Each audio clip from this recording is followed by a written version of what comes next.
Hi ಎಲ್ರಿಗೂ ನಮಸ್ಕಾರ. ನಾನು ನಿಮ್ಮ ರೆಹಮಾನ್ ಹಾಸನ್. ಸಂಜು ಮತ್ತು ಗೀತಾ ಪಾರ್ಟ್ 2 ಈ ಬಗ್ಗೆ ಮಾತಾಡೋದಕ್ಕೆ ಸ್ವತಃ ಚಿತ್ರದ ನಿರ್ದೇಶಕರು ನಮ್ಮ ಜೊತೆಗಿದ್ದಾರೆ. ನಟ ಶ್ರೀನಗರ್ ಕಿಟ್ಟಿಯವರು ಕೂಡ ಇದ್ದಾರೆ. ಮಾತಾಡೋಣ. ಸರ್ ನಮಸ್ತೆ ಇಬ್ರಿಗೂ.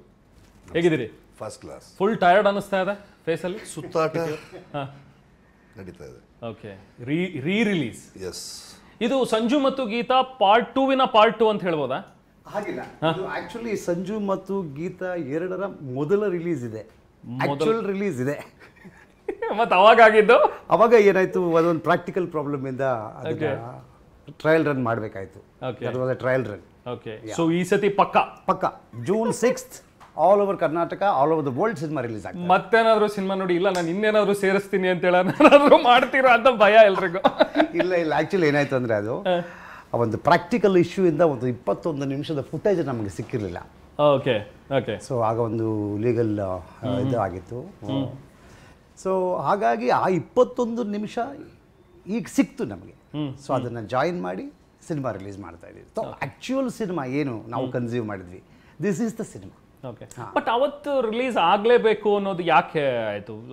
ನಮ್ಮ ಹತ್ರ ಇಲ್ಲ 21 ಮಿನಿಟ್ಸ್ ಅಂತ ಹೇಳಿದಾಗ ಏನಕ್ಕೆ ರಿಲೀಸ್ ಮಾಡಿದ್ವಿ? ತರಾತುರಿ ಆಯ್ತಾ? ಇಲ್ಲ, ನಮ್ಮ ಮೇಲೆ ಒಂದು ಸ್ಟೇ ಬರುತ್ತೆ. ಆ ಸ್ಟೇ ಬಂದಾಗ ಅದು ಲ್ಯಾಬಲ್ಲೂ ಸ್ಟೇ ಆಗಿಬಿಡುತ್ತೆ. ನಮಗೆ ಲ್ಯಾಬಿಂದ ಬರಬೇಕಾದ್ರೆ ಫುಟೇಜ್ ಕೈಗೆ ಸಿಗಲ್ಲ, ನಾವು ಅದನ್ನು ಜಾಯಿನ್ ಮಾಡೋಕ್ಕಾಗಲ್ಲ. ಬಟ್ ವೆಕೇಟ್ ಮಾಡದೇ ಇದ್ದರೆ ರಿಲೀಸ್ ಮಾಡೋಕ್ಕಲ್ಲ. ರಿಲೀಸ್ ಮಾಡಿಬಿಟ್ರೆ ವೆಕೇಟ್ ಸ್ಟೇ ತರ್ಬೋದು. ಕರೆಕ್ಟ್. ಹಾಗಾಗಿ ನಾವು ರಿಲೀಸ್ ಮಾಡಿ ಸ್ಟೇ ವೆಕೇಟ್ ಮಾಡಿಸಿ ನಂತರ ಅದನ್ನು ತೊಗೊಂಡು ಅದನ್ನು ಜಾಯಿನ್ ಮಾಡಿ ಮತ್ತೆ ಅದನ್ನು ಪೂರ್ತಿ ರೀವರ್ಕ್ ಮಾಡಿ ಹಗಲು ರಾತ್ರಿ ಅಂತ ಅದ್ರ ಮೇಲೆ ಕೆಲಸ ಮಾಡಿ. That was a bold decision. ಒಂದ್ಸತಿ ರಿಲೀಸ್ ಮಾಡಿ ಎಸ್ ಮತ್ತೆ ವಾಪಸ್ ತೆಗಿತೀನಿ, ಮತ್ತೆ ನಾನು ತರ್ತೀನಿ ಸಿನಿಮಾ ಅನ್ನೋದು. It's a bold decision at the same time crazy decision also. Bold decision ಒಂದು ಪ್ರೊಡ್ಯೂಸರ್ ತೊಗೊಂಡಿದ್ದು. ಮತ್ತೆ ಈಗ ನಾವು ರೀವರ್ಕ್ ಮಾಡಿರೋದಕ್ಕೆ ಈಗ ಪೂರ್ತಿ ನಮ್ಗೊಂದು 1.25-2 ಕೋಟಿ ಹತ್ರ ಖರ್ಚಾಗುತ್ತೆ. ಅದನ್ನು ನಿರ್ಮಾಪಕರು ಧೈರ್ಯ ಮಾಡಿ ಇಲ್ಲ ಮಾಡೋಣ ಬನ್ನಿ. ಅವ್ರಿಗೆ ಆ ಸಿನಿಮಾ ಮೇಲೆ ಒಂದು ಅಷ್ಟೊಂದು ಅಪಾರವಾದ ನಂಬಿಕೆ, ನಮ್ಮೆಲ್ಲರ ಮೇಲೆ ಅವ್ರಿಗೆ ಇರೋ ಪ್ರೀತಿ ನಂಬಿಕೆಯಿಂದ ಮತ್ತೆ ರೆಡಿ ಮಾಡಿ ರಿಲೀಸ್ ಮಾಡ್ತಾರೆ. ಓಕೆ, ವಾಪಸ್ ತಗೊಳ್ಳೋಣ ಅನ್ನೋಂಥ ಡಿಸಿಷನ್ ಯಾರ್ದಾಗಿತ್ತು ನಾಗಶೇಖರ್ ಅವರೇ? ಯಾವುದು? ನಾವು ರಿಲೀಸ್ ಮಾಡಿದ್ಮೇಲೆ ಮತ್ತೆ ಇಲ್ಲ ಅಷ್ಟೇ ಹೋಲ್ಡ್ ಮಾಡಿ ಮತ್ತೆ ವಾಪಸ್ ಬರೋಣ ಅಂತ ಇರೋದು ಯಾರ ಡಿಸಿಷನ್? ಕಂಪ್ಲೀಟ್ ಆಗಿ ಅದು ನಿರ್ಮಾಪಕರ ಡಿಸಿಷನ್. ನಿರ್ಮಾಪಕರದು. ಅವರಿಗೆ ಸಿನಿಮಾದ ಮೇಲೆ ತುಂಬಾ ನಂಬಿಕೆ ಇತ್ತು. ಅವರು ಆಕ್ಚುಲ್ ಸಿನಿಮಾ ನೋಡಿದ್ರು, ಅವ್ರಿಗೆ ಗೊತ್ತಿತ್ತು. ಸರಿ, ಇವಾಗ 2 ದಿನ ಟ್ರಯಲ್ ರನ್ ಮಾಡಿ ಎಲ್ಲ ಸ್ಟೇ ಡಿಸ್ಮಿಸ್ ಆದಮೇಲೆ ಮತ್ತೆ ನಾವು ರಿಲೀಸ್ ಮಾಡೋಣ, ಡೋಂಟ್ ವರಿ, 2 ಕೋಟಿ ಖರ್ಚಾಗುತ್ತಾ, ತೊಂದರೆ ಇಲ್ಲ, ಮಾಡೋಣ, ಓಕೆ, ನೀವು ಒಳ್ಳೆ ಸಿನಿಮಾ ಮಾಡಿದ್ದೀರಾ, ಡೋಂಟ್ ವರಿ ಅಂತ ಹೇಳಿ ಅವರೇ ಡಿಸಿಷನ್ ತೊಗೊಂಡಿದ್ದು. ಓಕೆ, ಪ್ರೊಡ್ಯೂಸರ್ದ ಡಿಸಿಷನ್ ಆಗಿರೋದ್ರಿಂದ ಓಕೆ, ನಾನೆಲ್ಲೋ ನೀವು ಡಿಸೈಡ್ ಮಾಡಿದ್ರೆ ಅವ್ರು ಹೆಂಗೆ ಒಪ್ಕೊಂಡಿರ್ಬೋದು ಅಂತ ಯೋಚಿಸ್ತಾ ಇದೆ. ಅವ್ರ ಮೈಂಡ್ ವಾಯ್ಸ್ ಏನಿದ್ದಿರ್ಬೋದು ರಿಲೀಸ್ನ ವಾಪಸ್ ತಗೊಳ್ತಿದ್ದೀನಿ ಅಂದಾಗ. 2-3 ದಿನ ಪ್ಲೇ ಮಾಡೋಣ, ರನ್ ಮಾಡೋಣ, ಓಕೆ, ಮತ್ತೆ ನಾವು it was a calculated race. Calculated. Stay ಬಂದ ತಕ್ಷಣ ಯೋಚನೆಗಳು ಶುರು ಆಯಿತು. ಡಮ ಡಮ ಡಮ ಹೆಂಗೆ ಹೆಂಗೆ ಹೆಂಗೆ ಹೆಂಗೆ ಅಂತ ಈ ನಿರ್ಧಾರಕ್ಕೆ ಬಂದ್ವಿ. ಹ್ಞೂ ಅಂತ ಅವರೇ ಅನ್ಬೇಕಿತ್ತು, ಯಾಕಂದ್ರೆ ಸಿನಿಮಾದ ತಂದೆ ಅವರೇ ಆದ್ರಿಂದ ಅವರು ನಿರ್ಧಾರ ತಗೊಂಡು. Okay, and it was a calculated race and bold decision ಅನ್ನೋದಕ್ಕಿಂತ ಒಂದು smart decision. Smart actually. Of course ಇದನ್ನ ರಿಲೀಸ್ ಮಾಡಿದ್ರೆ ನಮಗೆ ಸ್ಟೇ ವೇಕೇಟ್ ಆಗುತ್ತೆ, ನಂತರ ಆಮೇಲೆ ನಾವು ಬರ್ಬೋದು ಅಂತ. ಈಗ ಏನೇನು ವರ್ಕ್ ಆಗಿದೆ ಹಾಗಾದ್ರೆ ಆಫ್ಟರ್ ದಟ್ ಫಸ್ಟ್ ಒನ್ನಿಂದ ಇಲ್ಲಿವರೆಗೂ? ರೇವನ್ ಸರ್, ಏನಂದ್ರೆ 21 ನಿಮಿಷದ ಫುಟೇಜ್ ಏನಿತ್ತು ಅದು ಯಾವುದೋ ಒಂದು ಭಾಗದಲ್ಲ. So that is the art touching situation. ತುಂಬ ಹೃದಯ ಸ್ಪರ್ಶಿ ಜಾಗಗಳವೆಲ್ಲ. ಅದಷ್ಟು CGಗೆ ಹೋಗಿತ್ತು.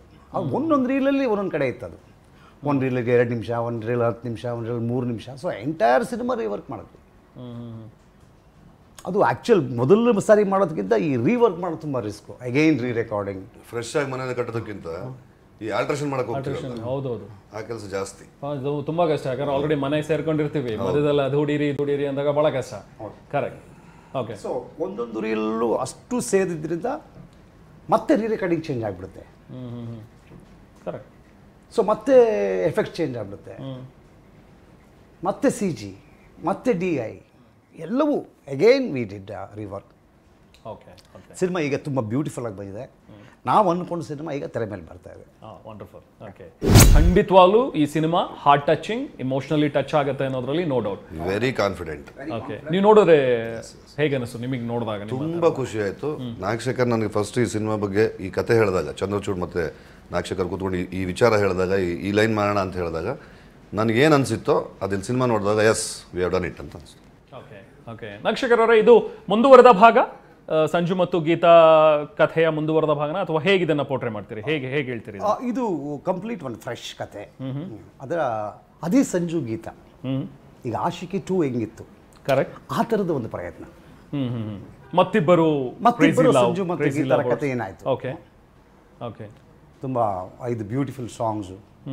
ಸ್ವಿಟ್ಜರ್ಲ್ಯಾಂಡಲ್ಲಿ ಅರ್ಧ ಸಿನಿಮಾ ಸ್ವಿಟ್ಜರ್ಲ್ಯಾಂಡಲ್ಲಿ ಶೂಟಿಂಗ್ ಮಾಡಿದ್ದೀವಿ. ಮೋರ್ ದ್ಯಾನ್ 11 ಲೊಕೇಶನ್ಸು ಎಕ್ಸ್ಪೋಸ್ ಮಾಡಿದ್ದೀವಿ. ಸ್ವಿಟ್ಜರ್ಲ್ಯಾಂಡನ್ನು ಇಲ್ಲೇ ಕೂತ್ಕೊಂಡು ನೋಡ್ಬೋದು. ಸ್ವಿಟ್ಜರ್ಲ್ಯಾಂಡ್ ಅವರು ಎಷ್ಟೊಂದು ಜನ ಆ ಲೊಕೇಶನ್ ನೋಡಿರಲ್ಲ, ಆ ಥರದ ಲೊಕೇಶನ್ಗಳೆಲ್ಲ ಇದೆ. ಸೊ ನಿಮಗೆ ಹೆಚ್ಚು ಇಂಪ್ರೆಸ್ ಅನಿಸಿದ್ದು ಈ ಕಥೆಯಲ್ಲಿ, ಅಥವಾ ಇದನ್ನ ಅದನ್ನ ಕೇಳಿದ ತಕ್ಷಣ ನಾನು ಎಸ್ ಅಂದೆ ಅನ್ನೋ ಥರದ್ದು?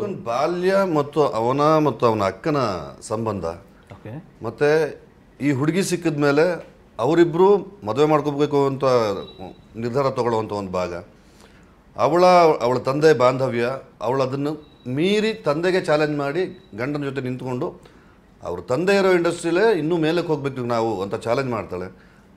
ಆ ಪೋರ್ಷನ್ಸು, ಮ್ಯೂಸಿಕ್ ಟೂ ಮಚ್ ಆಗಿದೆ. ಸತ್ಯ ಹೆಗ್ಡೆ ಕ್ಯಾಮ್ರಾ ವರ್ಕ್ ಮ್ಯಾಜಿಕಲ್, ಏನು ನಾವು ಅದನ್ನು ಬಿಡಿಸಿ ಹೇಳೋವಾಗಿಲ್ಲ. ಸಂಪತ್ ಅವರಿದ್ದಾರೆ, ರಂಗಣ್ಣ ರಘುವಣ್ಣ ಇದ್ದಾರೆ, ಸಾಧು ಕೋಕಿಲ ಇದ್ದಾರೆ, ತಬಲಾ ನಾಣಿ ಇದ್ದಾರೆ, ವಿನೋದ್ ಗೊಬ್ಬರಗಾಲ ಇದ್ದಾನೆ, ರಚಿತಾ, ರಾಗಿಣಿ, ಚೇತನ್ ಚಂದ್ರ, ಜಯಶ್ರೀ ಯಸ್ರಾಜ್, ಹೀಗೆ ಒಂದು ಚಂದನೆಯ ತಾರಾ ಬಳಗ ಇದೆ. ಎಲ್ಲವನ್ನು ಪ್ಯಾಕ್ಡ್ ಆಗಿ ಬಿಗಿಯಾಗಿ ಹಿಡ್ಕೊಳ್ಳೋಕೆ ಸೂತ್ರಧಾರರು ಇಲ್ಲಿದ್ದಾರೆ. ಎಲ್ಲ ಆಡಿಸಿದ್ರು, ಚೆನ್ನಾಗಿದೆ. ಓಕೆ, ಬೊಂಬೆ ಆಡಿಸೋ ತರ ಚೆನ್ನಾಗಿ ಆಡಿಸಿದ್ರು. ಇದು ಶೋರ್ ಶಾಟ್ ಇಟ್ಟಾಗುತ್ತೆ, ರಿಲೀಸ್ ಮಾಡೋಣ ಅಂತ ಮಾಡಿದ್ವಿ. ಸೊ ಆ ನಂಬಿಕೆ ಈ ಸಿನಿಮಾದ ಜೀವ. ಜೊತೆಗೆ 21 ನಿಮಿಷಗಳ ಜೋಡಣೆ ಏನಾಯ್ತಲ್ಲ ರೆಹಮಾನ್ ಸರ್, ಅದು ತುಂಬ ಇಂಪಾರ್ಟೆಂಟ್ ಆಗಿತ್ತು. ಆಗ ನೋಡಿದವ್ರಲ್ಲಿ ಹೇಳಿದ್ರು ಅದು ಜಂಪ್ ಅನಿಸುತ್ತೆ, ಇದು ಜಂಪ್ ಅನಿಸುತ್ತೆ, ಈ ಕ್ಯಾರೆಕ್ಟರ್ ಯಾಕೆ ಬಂತು, ಆ ಕ್ಯಾರೆಕ್ಟರ್, ಅದು ಯಾವುದೂ ರೌಂಡಪ್ಗಳಿರಲಿಲ್ಲ. ಸೊ ಹಾಗಾಗಿ ಈ ಮೇಜರ್ ನಿರ್ಧಾರ ಮಾಡಿದ್ದು. Actual release June 6th Sanju ವೆಟ್ಸ್ಗೀತಾ. Being actor ಆಗಿ ಇದ್ಕೊಂಡು ಡೈರೆಕ್ಟ್ ಮಾಡುವಾಗ ಆಕ್ಟರ್ಗಳು ಹಾಕೋ ಟ್ಯಾಂಟ್ರಮ್ಸ್ ಗೊತ್ತಾಗ್ಬಿಡುತ್ತೆ. ನನಗೂ ಗೊತ್ತು ಬಾಗರು, ನಾನು ಆಕ್ಟರ್ ಅನ್ನೋ ಥರ ಅದನ್ಸ್ಬಿಡುತ್ತೆ ನನಗೆ. ನಾವು ಬಣ್ಣ ಹಚ್ಕೊಂಡವ್ರೆ, ಸುಮ್ಮನೆ ಅನಿಸುತ್ತೆ. ಸೊ ಹಂಗಾಗಿ ಈ ಸಿನಿಮಾದಲ್ಲಿ ಆ ಪಾತ್ರಗಳಿಗೆ ಅಂಥ ತೂಕವಾದ ನಟರು ಬೇಕಾಗಿತ್ತು. ಸಂಪತ್ ಅವರನ್ನು ವೆಯ್ಟ್ ಮಾಡಿ ಅವರ ಡೇಟನ್ನು ತಗೊಂಡು ಆ ಪಾತ್ರಕ್ಕೆ ಅವರೇ ಬೇಕು ಅಂತ. ಬಹಳ ಒಬ್ಬ ರಿಚ್ ತಂದೆ ಪಾತ್ರ ಅದು. ಸಂಜು ತಂದೆ ಕ್ಯಾರೆಕ್ಟರ್, ಸಂಪತ್ ಅವರು ಯಾವ ಕ್ಯಾರೆಕ್ಟರ್? ಸಂಪತ್ ಅವರು ರಚಿತಾ ರಾಮತ್ ತಂದೆ ಕ್ಯಾರೆಕ್ಟರ್. ಸೊ ಅವರೇ ಬೇಕು ಅಂತ ಕಾದು ಅವರ ಡೇಟ್ಗಳನ್ನ ಹೊಂದಾಣಿಕೆ ಮಾಡ್ಕೊಂಡು ಶೂಟಿಂಗ್ ಮಾಡಿದ್ವಿ. ಸೊ ಆ ಥರದ ರಂಗಾಯಣ ರಘುವಣ್ಣ, ತಬಲಾ ನಾಣಿ ಅವ್ರದ್ದು ಭಾಳ ಒಂದು ಬ್ಯೂಟಿಫುಲ್ ಆದ ಒಂದು ಫನ್ ಎಂಟರ್ಟೈನಿಂಗ್ ರೋಲ್ ಇದರಲ್ಲಿ ತುಂಬ ಬ್ಯೂಟಿಫುಲ್ ಆಗಿ ಮಾಡಿದ್ದಾರೆ. ಸೊ ರಚಿತಾ ರಾಮ್ ಅವರು, ರಾಗಿಣಿ ಅವರು. ಸೊ ಬರೆಯುವಾಗ ಯಾವ ಪಾತ್ರಗಳನ್ನು ಯಾರ್ಯಾರು ಮಾಡಬೇಕು ಅಂದ್ಕೊಂಡಿದ್ವಿ ಅವರವರನ್ನೇ ಕ್ಯಾಸ್ಟ್ ಮಾಡಿದ್ವಿ. ಅವರಿಲ್ಲ ಅಂದರೆ ಇವ್ರನ್ನ ಹಾಕೋಣ ಇಲ್ಲ. ಓಕೆ, ಸೊ ಆ ಥರದೊಂದು ಕ್ಯಾಸ್ಟಿಂಗ್ ಇದೆ. ಓಕೆ, ರಾಗಿಣಿಯವರು ಜಸ್ಟ್ ಒಂದು ಸಾಂಗ್, ಸ್ಪೆಷಲ್ ಸಾಂಗಿಗೆ ಬಂದು ಹೋಗ್ತಾರೆ, ಅಥವಾ ಅವ್ರ ಕ್ಯಾರೆಕ್ಟರ್ ಅಂತ ಹೇಳಿ? ಕ್ಯಾರೆಕ್ಟರ್ ಅದೇ ತುಂಬ ಇಂಪಾರ್ಟೆಂಟ್ ಮೇಜರ್ ರೋಲ್ ಪ್ಲೇ ಮಾಡುವಂಥ ಕ್ಯಾರೆಕ್ಟರ್. ಚೇತನ್ದು ಅಷ್ಟೇ ತುಂಬ ಮೇಜರ್ ಆಗಿ ಪ್ಲೇ ಮಾಡುವಂಥ ಕ್ಯಾರೆಕ್ಟರ್. ರಘುವಣ್ಣಂದು ಮೇಜರ್ ಆಗಿತ್ತು ವಿಷಯ. ಅದೇ ನಮಗೆ ಫುಟೇಜ್ ಸಿಗಾಕೊಡಿತ್ತು. ರಾಗಿಣಿಯವ್ರು ಯಾಕೆ ಬಂದರು ಪಿಕ್ಚರಲ್ಲಿ, ಬರೀ ಒಂದು ಸಾಂಗಿಗೆ ಬಂದ್ಬಿಟ್ರಾ, ಒಂದು ಸೀನಿಗೆ ಬಂದ್ಬಿಟ್ರಾ ಅನ್ನೋ ಥರದ ಕನ್ಫ್ಯೂಷನ್ಗಳೆಲ್ಲ ಆಗ ಕ್ರಿಯೇಟ್ ಆಗಿತ್ತು. ಈಗ ಅದು ಯಾವುದಕ್ಕೂ ಆಸ್ಪದ ಇಲ್ಲ. ಈ ಎಲ್ಲ ಪ್ರಶ್ನೆಗಳಿಗೂ ಉತ್ತರ ಕೊಟ್ಟು ಒಂದು ಚಂದನೆಯ ಫ್ರೇಮ್ ಇಟ್ಟು ತಂದು ನಿಮ್ಮ ಮುಂದೆ ಇಡ್ತಾ ಇದ್ದೀವಿ. ಒಂದು ಒಳ್ಳೆ ಸಿನಿಮಾನ ಜನಕ್ಕೆ ತೋರಿಸ್ಲೇಬೇಕು ಅನ್ನೋದು. ನಾವು ಮಾಡಿದ್ದೊಂದು ಒಳ್ಳೆ ಸಿನಿಮಾ, ನಾವು ಯಾವತ್ತೂ ಮಾಡೋದೊಂದು ಒಳ್ಳೆ cinema. And Sanju ವೆಟ್ಸ್ಗೀತಾ 2 is a very beautiful cinema. So June 6th release. ನಿಮ್ಮ ಫೇವ್ರೇಟ್ ಹಾಡು ಈ ಸಿನಿಮಾದಲ್ಲಿ? ತುಂಬ ಈ ಸಂಜೆಗೆ ಏನಾಗಿದೆ ಅಶೇಖರ್, ನಿಮ್ಮ ಸಿನಿಮಾ ಬಗ್ಗೆ? ಭಾಳ ಒಂದು ಅಚ್ಚುಕಟ್ಟಾದ ಸಿನಿಮಾ. ನಿಮಗೆ ಎಲ್ಲೂ ಯಾವುದೇ ಕನ್ಫ್ಯೂಷನ್ ಬರದೆ ಆರಾಮಾಗಿ ನೋಡಿಸ್ಕೊಂಡು ಹೋಗಿಸ್ತಾರೆ, ನಗಿಸ್ತಾ. ಜೊತೆಗೆ ಚಂದವಾದ ಸ್ವಿಟ್ಜರ್ಲ್ಯಾಂಡು. ನಾನು ಹೇಳಿದ್ನಲ್ಲವಾಗಲೇ, ಸ್ವಿಟ್ಜರ್ಲ್ಯಾಂಡಿಗೆ ನೀವು ಹೋಗಾಗೇ ಇಲ್ಲ. ಸಂಜು ವೆಟ್ಸ್ಗೀತಾ 2 ನೋಡಿದ್ರೆ ಸಾಕು. ಸೊ ಆ ಥರದ್ದು ಒಂದು beautiful locations, photography, wonderful performance, ಕಥೆಯ run, and N extraordinary climax, and very rich production, very well made cinema Sanju ವೆಟ್ಸ್ಗೀತಾ 2. So ಹಾಗಾಗಿ ನೋಡಿದವರೆಲ್ಲ ಹೇಳಿದ್ದು ಒಂದೇ, ಈಗ ನಮ್ಮ ಎಸ್ ಮಹೇಂದರ್ ಸರ್ ನೋಡ್ಬಿಟ್ಟು, S Mahender sir, K P Srikanth ಅವರೆಲ್ಲ ನೋಡ್ಬಿಟ್ಟು ಎಸ್ ಮಹೇಂದರ್ ಸರ್ ಹೇಳಿದ್ರು, ಇಲ್ಲ ಏನು ಸೂಪರ್ ಮೇಕಿಂಗ್ ಇದು ಅಂತ.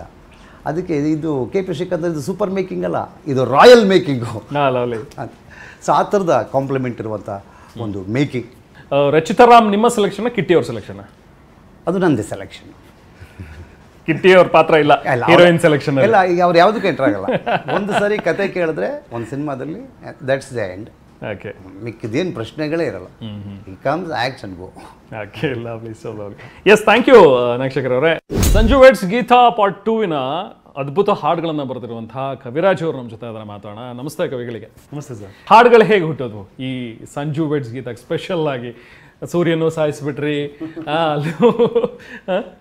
ಸಂಜು ಗೀತಾ ಅಂದರೆ ನನಗೊಂದು ಎಮೋಷನ್. ಆ್ಯಕ್ಚುಲಿ ಇಟ್ಸ್ ನಾಟ್ ಒಂದು ಸಿನಿಮಾ ಅಲ್ಲ ನಮಗೆ, ಬಿಕಾಸ್ ನಾನೀಗಾಗಲೇ 1000ಕ್ಕೂ ಜಾಸ್ತಿ ಸಿನಿಮಾಗಳಿಗೆ ಹಾಡಬಾರ್ದಾಗಿದೆ. ಆದರೆ ಎಷ್ಟಾಯ್ತು ಲೆಕ್ಕ ಇಟ್ರ?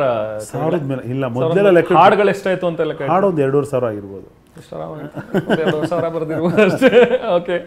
ಸೊ ನಾನು ಎಷ್ಟೇ ಸಿನಿಮಾ ಬರೆದಿದ್ರು, ಇವಾಗ ಹೊರಗಡೆ ಕವಿರಾಜ್ ಅಂದ ತಕ್ಷಣ ಮೊದಲ ಸಿನಿಮಾ ಬರೋದು ಸಂಜು ವೆಡ್ಸ್ ಗೀತಾ. ಸೊ ಹಾಗಾಗಿ ಒಂದು ಎಮೋಷನ್ ಅದು. ಸಂಜು ವೆಡ್ಸ್ ಗೀತಾ 2 ಆಗುವಾಗ ಜನರ ನಿರೀಕ್ಷೆ ಅದಕ್ಕಿಂತ ಜಾಸ್ತಿ ನಮ್ಮ ನಿರೀಕ್ಷೆ ಇರುತ್ತೆ. ನಮ್ಮ ನಿರೀಕ್ಷೆ ನಾವು ಮೊದಲು ಮುಟ್ಬೇಕು, ನಮ್ಮ ಬೆಟರ್ಮೆಂಟ್ ಆಗ್ತಿರ್ಬೇಕು ಎವ್ರಿ ಡೇ ಅಲ್ವಾ. ನಮ್ಗೆ ಒಂದೇ ಇದ್ದಿದ್ದು ಆ ಹಾಡುಗಳಿಗಿಂತ ಈ ಹಾಡು ಕಮ್ಮಿ ಇದೆ ಅಂತ ಯಾರ ಬಾಯಲ್ಲೂ ಬರಬಾರ್ದು. ಇದೇ ಗೋಲ್ ಇಟ್ಕೊಂಡು ನಾನಾಗಲಿ, ನಾಗಶೇಖರ್ ಆಗಲಿ ಅಥವಾ ಕಿಟ್ಟಿ ಸರ್ ಆಗಲಿ ಎಲ್ಲರೂ ಹೇಳಿದ್ದಾರೆ. ಇವನ್ ನಮ್ಮ ಮ್ಯೂಸಿಕ್ ಡೈರೆಕ್ಟರ್ ಶ್ರೀಧರ್ ಅವರು, ಇಡೀ ಟೀಮ್ನ ಉದ್ದೇಶ ಇಷ್ಟ ಆಗಿತ್ತು. ಎಸ್, ಸಂಜು ಗೀತಾ ಫಸ್ಟ್ ಒನ್ ಇದರಲ್ಲಿ ಆ ಹಾಡು ಸಂಜು ಮತ್ತು ಗೀತಾ ಸೇರಬೇಕು ಅಂತ ಅದ್ಭುತವಾದಂಥ ಲಿರಿಕ್. ಯಾಕಂದ್ರೆ ಅದೊಂಥರ ಈಗಲೂ ಜನರಲ್ಲಿ ಹಾಸುಹೊಕ್ಕಾಗಿದೆ. ಸಂಜು ವೆಡ್ಸ್ ಗೀತಾ ಅಂದ ತಕ್ಷಣ ಹಾಡು, ಅದ್ರಿಗೆ ಇದ್ದಂತಹ ಲಿರಿಕ್ಸು, ಇನ್ಯಾನೆಂದರೆ ಅದಕ್ಕೂ ಹತ್ತಿರ, ಗೆಳೆಯನೆಂದರೆ ಅದಕ್ಕೂ ಎತ್ತರ, ಸೊ ಆ ಥರದ್ದೆಲ್ಲ ಏನು. ಬಟ್ ಅದನ್ನು ಮೀರಿಸುವಂಥದ್ದು ಇದರಲ್ಲಿ ಬರಿಬೇಕಾಗಿತ್ತು, ಇದರಲ್ಲಿ ಬೇಕು ಅನ್ನುವಂಥದ್ದು ಆಲ್ರೆಡಿ ನೀವು ಸೆಟ್ ಮಾಡಿಬಿಟ್ಟಿದ್ರಿ. 100% ಅವನು ಸಂಜು ಅವಳ ಗೀತ ಅದನ್ನು ಮೀರಿಸುತ್ತೆ. ಇವಾಗ ಫಾರ್ ಎಕ್ಸಾಂಪಲ್ ಆವಾಗಲೇ ಹೇಳಿದ್ರು, ಖುಷಿಯ ಸಂತೆ ಸಿಕ್ಕಂತೆ ಬಾ, ಅಮ್ಮನಿತ್ತ ಮುತ್ತಂತೆ ಬಾ, ಆ ಲೈನ್ ಆಗಿರ್ಬೋದು. ಇಡೀ ಸಿನಿಮಾನ ಸಮ್ ಮಾಡುವಂಥ ಒಂದು ಲೈನ್ ಮಾಡಿ, ಸಿನಿಮಾದಲ್ಲೂ ಕೂಡ ಅದನ್ನೇ ಮಾಡಿದ್ದಾರೆ. ಕೊನೆಯಲ್ಲಿ ಆ ಲೈನ್ ಬರುತ್ತೆ, ನಿನ್ನಯ ಪಾದಕ್ಕೆ ಈ ಪ್ರಾಣವೇ ಅರ್ಪಣೆ ಅಂತ. ಸೊ ಆ ಥರದ ಲೈನ್ಗಳು ಇದರಲ್ಲೂ ಇದ್ದಾವೆ. ಏನಂದರೆ ಕೆಲವು ವಿಷಯಗಳಿಂದಾಗಿ ಅದು ರೀಚ್ ಆಗಿಲ್ಲ. ಬಟ್ ಈ ಸೆಕೆಂಡ್ ರಿಲೀಸ್, ಈಗ ಇದೇ ಫಸ್ಟ್ ರಿಲೀಸ್ ನಮ್ಮ ಪ್ರಕಾರ, ಇಲ್ಲಿ ಎಲ್ಲವೂ ರೀಚ್ ಆಗಿದೆ. ಟ್ರಯಲ್ ರನ್ ಆಕ್ಚುಯಲ್ ಸಿನಿಮಾ ಇದು. ನಿಮ್ಮೆಲ್ಲರ ಸಹಕಾರ, ನೀವು ಕೊಡೋ ಪ್ರಚಾರ ನಮಗೆ ತುಂಬಾ ಹೆಲ್ಪ್ ಮಾಡುತ್ತೆ. ಅವನು ಸಂಜು, ಅವಳು ಗೀತಾ, ಅವರಿಬ್ಬರು ಸೇರಲು ಸಂಗೀತ.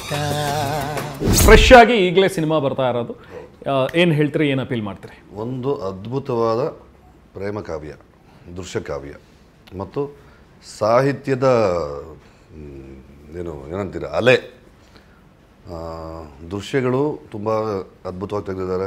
ಕತೆ ತುಂಬಾ ಚೆಂದನೇ ಕತೆ ಹೆಣೆದಿದ್ದಾರೆ. ಶಿಡ್ಲಘಟ್ಟದಿಂದ ಸ್ವಿಟ್ಜರ್ಲ್ಯಾಂಡ್ಗೆ ಕತೆ ಟ್ರಾವೆಲ್ ಆಗುತ್ತೆ. ಸೈಕಲಲ್ಲಿ TVS 50ಯಲ್ಲಿ ಸೀರೆ ಮಾರ್ತಿದ್ದ ಹುಡುಗ ಒಬ್ಬ ಮಲ್ಟಿ ಮಿಲಿಯನರ್ ಆಗಿ ಬೆಳೀತಾನೆ, ಚಾಪರಲ್ಲಿ ಓಡಾಡೋ ಮಟ್ಟಕ್ಕೆ ಬೆಳೀತಾನೆ.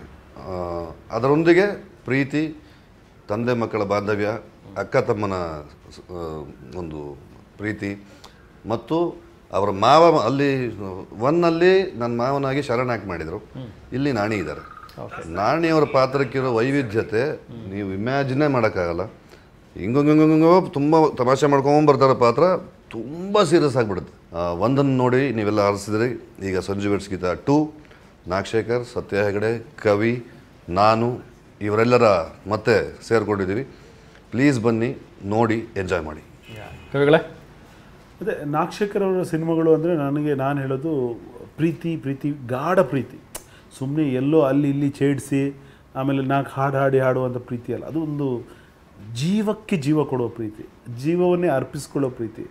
ಆ ಪ್ರೀತಿಯ ಪರಾಕಾಷ್ಠೆ ಈ ಸಿನಿಮಾದಲ್ಲಿದೆ. ನಿಜವಾದ ಪ್ರೇಮಿಗಳು, ಮುಂದೆ ಪ್ರೇಮಿಸಬೇಕು ಅಂದ್ಕೊಂಡವರು, ಆಲ್ರೆಡಿ ಪ್ರೇಮಿಸಿದವರು ಎಲ್ಲರಿಗೂ ಈ ಸಿನಿಮಾ ಹೃದಯಸ್ಪರ್ಶಿಯಾಗಿದೆ. ಅವರ ಪ್ರೀತಿಗೆ ಇನ್ನೊಂದು ಹೊಳಪು. ಈಗ ನೋಡಿದವ್ರ ಪ್ರೀತಿನೂ ಒಂಥರ ಸಾಣೆ ಹಾಕ್ದಂಗೆ ಆಗುತ್ತೆ. ಖಂಡಿತವಾಗೂ ಇದೊಂದು ಸುಂದರವಾದ ಸಿನಿಮಾ. ದಯವಿಟ್ಟು ಬಂದು ಥಿಯೇಟರ್ನಲ್ಲೇ ನೋಡಿ. ಯಾಕಂದರೆ ಆ ಬ್ಯೂಟಿ, ಆ ಸ್ವಿಟ್ಜರ್ಲ್ಯಾಂಡ್ನ ಹೊರಗಡೆ ನೋಡಿದ್ರೆ ಖಂಡಿತ ಸಿಗಲ್ಲ. ಅದ್ಭುತವಾಗಿದೆ. ಇವತ್ತಿನ ಮಾತುಗಳು ಯಾವುದೂ ಸುಮ್ಮನೆ ನಮ್ಮ ಸಿನಿಮಾ ಅದನ್ನು ಹೊಗಳ್ಬೇಕು, ಪ್ರಚಾರಕ್ಕೆ ಮಾತಾಡ್ತಿಲ್ಲ. ನಿಜವಾಗ್ಲೂ ನೀವು ಬಂದು ನೋಡಿ, ಖಂಡಿತ ಖುಷಿ ಆಗ್ತೀರ. Thank you so much. Thank you. Sanju weds Geetha part 2ನ ಪ್ರೊಡ್ಯೂಸರ್ ಆಗಿರುವಂಥ ಚಲವಾದಿ ಕುಮಾರ್ ಅವರು, ಜೊತೆಗೆ ನಟ ಚೇತನ್ ಚಂದ್ರ ಅವರು ಕೂಡ ಜಾಯ್ನ್ ಆಗಿದ್ದಾರೆ. ಮಾತಾಡೋಣ. Sir, it was A bold decision ಮತ್ತು ತುಂಬ ಧೈರ್ಯ ಬೇಕಿತ್ತು. ನಾವು ಮಾತಾಡ್ತಾ ಇದ್ವಿ ನಾಗಶೇಖರ್ ಅವ್ರ ಜೊತೆಗೂ ಕೂಡ. ಪರವಾಗಿಲ್ಲ, ರಿಲೀಸ್ ಮಾಡಿ ವಾಪಸ್ ತೊಗೊಳ್ಳೋಣ, ಮತ್ತೆ ರಿಲೀಸ್ ಮಾಡೋಣ ಈ ಸಿನಿಮಾನ, ಖರ್ಚಾದರೂ ಪರವಾಗಿಲ್ಲ ಅನ್ನೋ ಒಂದು ಧೈರ್ಯ ನೀವು ಕೊಟ್ರಿ ಅಂತೇಳಿ. ಸೊ ಹೇಗೆ ತೊಗೊಂಡ್ರಿ ಆ ಡಿಸಿಷನ್? ಏನಾಯಿತು ಅಂದರೆ ನಮ್ಗೆ ಆ್ಯಕ್ಚುಲಿ 10ಗೆ ಸಿನಿಮಾ ರಿಲೀಸ್ ಅಂದ್ಕೊಂಡು ಭಾಳ ಅದ್ದೂರಿ ಪ್ರಚಾರ ಮಾಡಿರ್ತೀವಿ. ನಾನು ಡೇ ಒನ್ನಿಂದನೂ ಸಿನಿಮಾ ಶೂಟಿಂಗ್ ಸ್ಟಾರ್ಟ್ ಆದಾಗಲಿಂದ ನಾನು ಜೊತೆಲೇ ಇದ್ದೀನಿ. ಯಾವ ರೀತಿ ಶೂಟ್ ಮಾಡಿದ್ದಾರೆ, ಅದ್ಭುತವಾಗಿ ಮಾಡ್ತಾಯಿದ್ರು ನಾಕ್ಷಕನ. ಪ್ರತಿಯೊಂದನ್ನು ನೋಡಿ ಭಾಳ ಖುಷಿ ಆಯಿತು. ನಾನು ತುಂಬ ಕಾನ್ಫಿಡೆನ್ಸ್ ಇತ್ತು. 7ನೇ ತಾರೀಕು ಮಧ್ಯಾಹ್ನ 3 ಗಂಟೆಗೆ ಸ್ಟೇ ಕಾಪಿ ವಾಟ್ಸಪ್ಪಲ್ಲಿ ಬರುತ್ತೆ. ಇನ್ನು 3 ಡೇಸ್ ಇದೆ. ಶಾಕ್ ಸಡನ್ನಾಗಿ ಲ್ಯಾಬಲ್ಲಿ ಯೂನಿಫಿದಲ್ಲಿ ಏನು 21 ಮಿನಿಟ್ಸ್ ಕಂಟೆಂಟು ಅದನ್ನು 8 ಜಾಯಿನ್ ಮಾಡೋಣ, 7 8 ಜಾಯಿನ್ ಮಾಡಿ 8ಗೆ QBF ಲೋಡ್ ಮಾಡೋದು ಅಂತ ಮಾತಾಡ್ಕೊಂಡಿರ್ತೀವಿ. ಅದೆಲ್ಲ CG ಶಾರ್ಟ್ಸು, ಮೇನ್ ಶಾರ್ಟ್ಸ್ ಎಲ್ಲ ಅಲ್ಲಿರುತ್ತೆ. ಅವ್ನು ಸ್ಟೇ ನನಗೆ ಯಾರು ಅಂತ ಗೊತ್ತಿರೋ ಸಂಬಂಧನೇ ಇಲ್ಲ. ಅವನು ಇವರಿಬ್ಬರದು ಓಲ್ಡ್ ಕಮಿಟ್ಮೆಂಟ್. ಕರೆಕ್ಟ್, ಹೌದು. ಸ್ಟೇ ವೆಕೇಟ್ ಆಗುತ್ತೆ. ಇನ್ನು 10th ಆಗೋಗಿರುತ್ತೆ, ರಿಲೀಸ್ ಮಾಡೋಕ್ಕಾಗಲ್ಲ. ಅಲ್ಲಿಂದ ಅನೌನ್ಸ್ ಮಾಡ್ತೀವಿ, ಗೊತ್ತಾಯ್ತು ವೆಕೇಟ್ ಲೇಟ್ ಆಗುತ್ತೆ ಅಂತ. ಈಗ ಈ ಬ್ಯಾಲೆನ್ಸಿಂಗ್ ಶಾರ್ಟೆಲ್ಲ ಇದೆಯಲ್ಲ ಬದಲು ಅದು ಹೆಂಗೆ ಮಾಡೋದು ಅಂತ ಡಿಸ್ಕಸ್ ಮಾಡ್ತೀವಿ. ಆಗ ನಮ್ಮ ಅಡ್ವೊಕೇಟ್ ಏನು ಹೇಳ್ತಾರೆ, ಅವನು ಹೈಕೋರ್ಟ್ಗೆ ಹೋಗ್ತಾನೆ. ಹೈಕೋರ್ಟ್ಗೆ ಹೋದರೆ ಅವ್ನು ಮತ್ತೆ ಸ್ಟೇ ತಾತು ಅಂದರೆ ನಿಮ್ಮ ಪಾರ್ಟ್ ಬರೋಲ್ಲ. ಯಾಕೆಂದರೆ ಈಗ ಕನ್ವಿನ್ಸ್ ಆಗ್ಬಿಟ್ಟಿದೆ ಜಡ್ಜು. ಒಂದು 40 ಪೇಜೇನೋ ನನ್ನ ಸ್ಟೇ ವೆಕೇಟಿಗೆ ಒಂದು ಆರ್ಡರ್ ಶೀಟೇ ಕೊಟ್ಟಿರ್ತಾರೆ. ಅದನ್ನು ಮೆನ್ಷನ್ ಮಾಡಿಬಿಟ್ಟಿದ್ದಾರೆ, ಪ್ರೊಡ್ಯೂಸರ್ ಕುಮಾರ್ ಇಸ್ ಇನ್ನೋಸೆಂಟ್ ಅಂತೆಲ್ಲ. ಸೊ ನೆಕ್ಸ್ಟ್ ನಾಗಶೇಖರೇ ಬರಬೇಕು ಅಂತ ಆಗುತ್ತೆ. ನಾಗಶೇಖರ್ ಬಂದರೆ ಅವ್ರು 4 ಕೋಟಿ ರಿಪರ್ಸ್ ಮಾಡಲಿ, ಕ್ಯಾಶ್ ಪ್ರಾಪರ್ಟಿ ತೊಗೊಳ್ಳಲ್ಲ. ಒನ್ಸ್ ಸಿನಿಮಾ ರಿಲೀಸ್ ಮಾಡಿ, ಯಾಕೆಂದರೆ ಇದು ಪಬ್ಲಿಕ್ ಲೈಫು. ಒನ್ಸ್ ನೀವು ರಿಲೀಸ್ ಮಾಡಿಬಿಡಿ. ಒನ್ಸ್ ರಿಲೀಸ್ ಆದರೆ ಸಿನಿಮಾ ಯಾವುದಕ್ಕೂ ಸ್ಟೇ ಕೊಡೋಕ್ಕಾಗಲ್ಲ ಅಂತ. ಆಗ ಸರಿ ಡಿಸ್ಕಸ್ ಮಾಡ್ತೀವಿ. ಆಲ್ಮೋಸ್ಟು ಪಬ್ಲಿಸಿಟಿ ಅದಕ್ಕೆಲ್ಲ 1.5 ಕೋಟಿ ಆಲ್ರೆಡಿ ಖರ್ಚಾಗ್ಬಿಟ್ಟಿರುತ್ತೆ. ಎಲ್ಲ ಕಡೆ ದುಡಿಗೆ 15ಕ್ಕೆ ಪಬ್ಲಿಸಿಟಿ ಮಾಡ್ತೀವಿ. ಈ ನೆಕ್ಸ್ಟ್ ಡೇಟ್ ಬರ್ದು 17 ವಿಧಿ ಇಲ್ದಲೇ ಫಸ್ಟೇ ಮಾತಾಡ್ಕೊಂಡು ಈಗ ಮಾಡಿಬಿಡೋಣ. ಏನಾರ ಅಕ್ಸೆಪ್ಟ್ ಮಾಡ್ಕೊಂಡ್ರೆ ಜನ ಮಾಡ್ಕೊಳ್ಳಿ. ಯಾಕೆಂದ್ರೆ ಸಾಂಗ್ಸ್ ಚೆನ್ನಾಗಿದ್ದಾವೆ, ಫೋಟೋಗ್ರಫಿ ಚೆನ್ನಾಗಿದೆ, ಎಲ್ಲ ಇದೆ. ಆದರೆ ಆಗಲಿ. ಇಲ್ಲ ಅಂತಂದರೆ ಮತ್ತೆ ನಾವು ಖರ್ಚಾದ್ರೂ ಪರಲ್ಲ, ಇನ್ನೇನು ಮಾಡೋಕ್ಕಲ್ಲ, ಎಲ್ಲ ಆ್ಯಡ್ ಮಾಡಿಬಿಟ್ಟು ಮತ್ತೆ ರಿಲೀಸ್ ಮಾಡೋಣ. ಅದೇ ಒರಿಜಿನಲ್ ಮೂವಿ ಅಂತ ಮಾತಾಡ್ಕೊಂಡು ನಾವು ಬಂದು 17ಕ್ಕೆ ನಮ್ಮದು ನೋಡಿ ಎಲ್ಲ ಕಡೆ ಪೋಸ್ಟ್ ಇದೆ. 10th ಅಂತಲೇ ಇದೆ, ಬಿಟ್ಟು 17ಕ್ಕೆ ಅನ್ನೋದು ಪೋಸ್ಟ್ ಎಲ್ಲೂ ಇಲ್ಲ. ಟೈಮ್ ಇಲ್ಲ. 3 ಡೇಸ್ ಇದ್ದಂಗೆ ನಾನು 11th ವೆಕೇಟ್ ಮಾಡಿಸ್ಕೊಂಡು ಬರೋಗೆ 12th ಆಗುತ್ತೆ. ಇಲ್ಲಿ 12th ಬಂದ್ಬಿಟ್ಟು ನಾನು ಎಲ್ಲಿಂದ ಇದು ಮಾಡೋಕ್ಕಿಲ್ಲ. 3 ಜನ ನಾನು ಡೈರೆಕ್ಟರ್ ಬರೋದೇ ಆಯ್ತು. ಸರಿ ಅಂದ್ಬಿಟ್ಟು ರಿಲೀಸ್ ಮಾಡ್ತೀವಿ. ಭಾಳ ಅದ್ಭುತವಾದ ಸಿನಿಮಾ, ನಿಜವಲ್ಲೂ ಭಾಳ ಚೆನ್ನಾಗಿ ಮಾಡಿದ್ದಾರೆ. ಎಲ್ಲರದು ಒಬ್ಬೊಬ್ರದ್ದು. ಇವರು ನಮ್ಮ ಚೇತನ್ ಚಂದ್ರನ್ನು ಜನ ಭಾಳ ಇಷ್ಟಪಟ್ಟಿದ್ದಾರೆ. ಡಾಕ್ಟ್ರು ಒಳ್ಳೆ ಟೈಮಿಗೆ ಎಂಟ್ರಿ ಆಗ್ತಾರೆ. ಚೆನ್ನಾಗಿ ಬಂದಿದೆ. ಪ್ರತಿಯೊಬ್ಬರದ್ದು ಆ್ಯಕ್ಟಿಂಗಿಂದ ಅವ್ರ ಪಾತ್ರ ಇದೆ, ನೀಟಾಗಿ ಮಾಡಿದ್ದಾರೆ. ಈಗ ಆ 21 ಮಿನಿಟ್ಸ್ ಸೇರಿಸಿದ ಮೇಲೂ ಈಗ ಸಿನಿಮಾ ಅದ್ಭುತವಾಗಿ ಸಿನಿಮಾಗೆ ಆ ಕಲರೇ ಚೇಂಜ್ ಆಗಿದೆ. ಏನು ಜನ ನೋಡಿದಾಗ ರಿವ್ಯೂ ಕೊಟ್ಟರು, ನಾಗಶೇಖರ್ ಒಳ್ಳೆ ಡೈರೆಕ್ಟ್ರು, ಸಾಂಗ್ ಚೆನ್ನಾಗಿ ಮಾಡಿದೆ, ಫೋಟೋಗ್ರಫಿ ಚೆನ್ನಾಗಿದೆ, ಇನ್ನೂ ಏನೋ ಬೇಕಿತ್ತು ಈ ಸಿನಿಮಾಕ್ಕೆ. ಏನು ಜನ ಹೇಳಿದರು ಅದೆಲ್ಲ ಇದೆ. ಅದು ಸೇರ್ಸೋಕ್ಕೆ ನಮಗೆ ಒಂದು ಬ್ಯಾಡ್ ಟೈಮು. ಅಂದರೆ ಲೊಕೇಶನ್ಗಳಿಂದ ನಾವು ಆ್ಯಕ್ಚುಲಿ ಸ್ವಿಟ್ಜರ್ಲ್ಯಾಂಡು, ಇಟಲಿ ಮತ್ತು ಜರ್ಮನ್ ಮಾಡಿದ್ದು. ನನ್ನ ಕ್ಲೋಸ್ ಫ್ರೆಂಡು, ಮೈ ರಿಲೇಟಿವ್ ಮಾನಂದ್ ಅಂತ ACP ಅವರು ಅದೇ ಬಿಡ್ತಾ ಸ್ವಿಟ್ಜರ್ಲ್ಯಾಂಡ್ ನಾನು 2 ಸಲ ಹೋಗಿದ್ದೀನಿ. ಈ ಲೊಕೇಶನ್ಗಳಲ್ಲಿ ಎಲ್ಲಿ ಹುಡ್ಕಿದ್ರಿ ನನಗೂ ಡೇಟ್ ಕೇಳ್ಕೊಳ್ಳಿ, ಅಷ್ಟು ಚೆನ್ನಾಗಿದೆ ಅಂತ. ತುಂಬ ಚೆನ್ನಾಗಿ ಅದ್ಭುತವಾಗಿದೆ ಸಿನಿಮಾ. ಎಲ್ಲ ಬಂದು ನೋಡಿ ಆಶೀರ್ವಾದ ಮಾಡಿದ್ರೆ ಇನ್ನಿಂತಿಂತ ಒಳ್ಳೊಳ್ಳೆ ಸಿನಿಮಾಗಳನ್ನ ಮಾಡೋದು ನಮಗೂ ಒಂಥರ ಸ್ಫೂರ್ತಿ ಇರುತ್ತೆ. ಎಸ್ ಚೇತನ್, ನಿಮ್ಮ ಕ್ಯಾರೆಕ್ಟರ್ ಈ ಸಿನಿಮಾದಲ್ಲಿ ನೀವು ಹೇಗೆ ಇನ್ವಾಲ್ವ್ ಆದ್ರಿ ಈ ಸಿನಿಮಾಗೆ? ಒಂದು ನಾಗಶೇಖರ್ ಸರ್ಗೋಸ್ಕರ, ಇನ್ನೊಂದು ಕಿಟಿ ಸರ್ಗೋಸ್ಕರ. ಸೊ ಸಬ್ಜೆಕ್ಟು ತುಂಬ ಚೆನ್ನಾಗಿದೆ. ನಾಗಶೇಖರ್ ಸರ್ ಎಷ್ಟು ಸಿನಿಮಾಗಳೆಲ್ಲ ನೋಡಿದ್ದೀವಿ ನಾವು. ಸಂಜು ಬಿಡ್ಸ್ ಗೀತಾ, ಕಿಟಿ ಸರ್ ಮಾಡಿದ್ದಾರೆ, ಆಮೇಲೆ ಅರಮನೆ, ಮೈನಾ. ಸೊ ಇಂಥ ಒಳ್ಳೆ ದೊಡ್ಡ ಸಿನಿಮಾಗಳು ಕೊಟ್ಟು ಈ ಥರ ಬಂದು ನನಗೆ ಅಪ್ರೋಚ್ ಮಾಡಿದಾಗ, ನನಗೆ ಆ್ಯಕ್ಚುಲಿ ಬೇರೆ ಸಿನಿಮಾಗೆ ಅಪ್ರೋಚ್ ಮಾಡಿದರು. ಅದಕ್ಕಿಂತ ಮುಂಚೆ ಒಂದು ಈ ಥರದ್ದು ಒಂದು ಮಾಡಿಬಿಡಿ ನನ್ನ ಸಿನಿಮಾದಲ್ಲಿ, ಒಂದು ರ್ಯಾಪೋ ಬಿಲ್ಡ್ ಆಗುತ್ತೆ. ಆಯಿತು ಸರ್ ಮಾಡೋಣ, ಐ ಆಮ್ ಆನ್ ಆ್ಯಕ್ಟರ್ ಅಷ್ಟೇ. So I have done my job. ನನ್ನ ಕ್ಯಾರೆಕ್ಟರ್ ಬಂದು ಒಂದು ಡಾಕ್ಟರ್ ಕ್ಯಾರೆಕ್ಟರು. ಅದು ಸಿನಿಮಾದಲ್ಲಿ ಹೋಗ್ತಾ ಫಸ್ಟ್ ಒಂದು ಸ್ವಲ್ಪ ನೆಗೆಟಿವ್ ಶೇಡ್ ಅಂತ ಅನಿಸ್ಬೋದು, ಆಮೇಲೆ ಹೋಗ್ತಾ ಎಲ್ಲ ಇದು ಪಾಸಿಟಿವ್ ಅಂತಲೂ ಅನಿಸುತ್ತೆ. ಸೊ ಅದೊಂದು ಕ್ಯೂರಿಯಾಸಿಟಿ ಬಿಲ್ಡ್ ಮಾಡೋವಂಥ ಒಂದು ಕ್ಯಾರೆಕ್ಟರ್, ಒಂದು ಮೇಜರ್ ಕ್ಯಾರೆಕ್ಟರು. ಓಕೆ, ತುಂಬ ಚೆನ್ನಾಗಿ ಬಂದಿದೆ. 21 ಮಿನಿಟ್ಸ್ ಏನು ಇವಾಗ ಆ್ಯಡ್ ಆನ್ ಆಗಿದೆ. 100% ಇವಾಗ ಚೆನ್ನಾಗಿ ಆಗಿರುತ್ತೆ. ನಿಮ್ಮ ಪೋರ್ಷನ್ ಇದೆಯಾ ಅದರಲ್ಲಿ ಎಕ್ಸ್ಟ್ರಾ ಆ್ಯಡ್ ಅಲ್ಲಿ ಅನ್ಸುತ್ತಾ? ನನಗೆ ಗೊತ್ತಿಲ್ಲ. Okay, so I request all Kannada audience ಮತ್ತೆ ಹೋಗ್ಬಿಟ್ಟು ಸಂಜು ಬಿಡ್ಸ್ ಗೀತಾ 2ನ ನೋಡಿ ಅಂತ. ಯಾಕಂದ್ರೆ ಇಂಥ ಡೈರೆಕ್ಟರ್, ಇಂಥ ಆ್ಯಕ್ಟರ್ ಮಾಡಿರೋಂಥ ಸಿನಿಮಾನ ದಯವಿಟ್ಟು ಮಿಸ್ ಮಾಡ್ಕೋಬೇಡಿ ಅಂತ ಕೇಳಕ್ಕೆ ಇಷ್ಟಪಡ್ತೀನಿ. ಸರ್ ನೀವೇನು ಹೇಳ್ತೀರಿ, ಏನು ಅಪೀಲ್ ಮಾಡ್ತೀರಿ? ಅದು ಹಿಂದೆ ಹೇಳಿದಲ್ಲ ನಾನು, ಈ ರೀತಿ ಆಗಿ ಕನ್ಫ್ಯೂಷನ್ ಅನ್ನೋದಕ್ಕಿಂತ ಹೆಚ್ಚಾಗಿ ನಮಗೆ ಸ್ವಲ್ಪ ಯಾರೋ ಮಾಡಿ ತೊಂದರೆಯಿಂದ ಇದೇ ರಿಯಲ್ ಸಿನಿಮಾ. ಜನ ಏನು ಅವರು ಇನ್ನೂ ಏನೋ ಬೇಕಿತ್ತು. ನಾಗಶೇಖರ್ ಸಿನಿಮಾ ಅಂದರೆ ಯಾವುದೋ ಲೆವೆಲ್ ಥಿಂಕ್ ಮಾಡಿರ್ತಾರೆ. ಸೊ ಯಾಕೆ ನಾಗಶೇಖರಲ್ಲಿ ಒಂದಕ್ಕೊಂದು ಮ್ಯಾಚ್ ಆಗ್ತಾ ಇಲ್ಲ, ನಾವೇನಂತ ಹೇಳೋದು ನಮಗೆ ಅದನ್ನು ಬಾಯಲ್ಲಿ ಹೇಳಿದವ್ರಿಗೆ ಅರ್ಥ ಆಗಲ್ಲ. ಸಿನಿಮಾ ಅದ್ಭುತವಾಗಿ ಕ್ಯಾರಿ ಆಗಿದೆ. ಭಾಳ ಸಾಂಗ್ಸಿಂದ ಹಿಡಿದು, ಲೊಕೇಶನ್ನಿಂದ ಹಿಡಿದು, ಒಂದು ಫ್ಯಾಮಿಲಿ, ಒಂದು 6 ವರ್ಷದ ಮಗುವಿಂದ 60 ವರ್ಷ 70 ವರ್ಷದ ಏಜ್ ಆದ ನೋಡೋಂಥ ಮೂವಿ, ಒಂದು ವಲ್ಗಾರಿಟಿ ಇಲ್ಲ, ಭಾಳ ನೀಟಾಗಿ ಕ್ಯಾರಿ ಮಾಡ್ಕೊಂಡು ಬಂದಿದ್ದಾರೆ. ತುಂಬ ಅದ್ಭುತವಾಗಿದೆ, ಎಲ್ಲ ನೋಡೋಂಥ movie. Yes sir, finally all's well that ends well. So ಒಳ್ಳೇದಾಗಲಿ ಸಿನಿಮಾಗೆ. Thank you so much.